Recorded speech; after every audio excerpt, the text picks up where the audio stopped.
क्या कभी सोचा है कि एक पूमा अपना खाना कैसे पकड़ता है? चलें, पता लगाते हैं। पूमा, जिन्हें माउंटेन लायन या कुगर भी कहते हैं, अमेरिका के सबसे बड़े शिकारी हैं।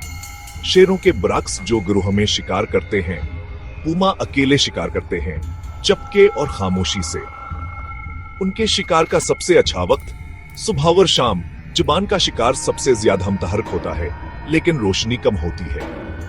ताकतवर टांगों के साथ पूमा 8 फुट ऊंचा और 4 फुट आगे तुक छलांगल गा सकते हैं। हरनिया छोटे जानवरों पर घात लगाने के लिए बेहतरीन। वह अपने शिकार का पीछा करते हैं, जितना मुमकिन हो करीब आते हैं, फिर बिजली की तीर जैसे हमला करते हैं। अगर वह चूक जाएं, तो वह शाजोनादरी पीछा करते हैं। जंगल में तवानाई कीमती है। कामयाब शिकार के बाद पूमा अक्सर अपने शिकार को एक छपी हुई जगह पर घसीट कर ले जाते हैं और उससे बाद के लिए बचाने के लिए पत्तों से ढक देते हैं। खामोश, मजबूत और राजदाराना, यही पूमा का शिकार करने का अंदाज है ना कमाल?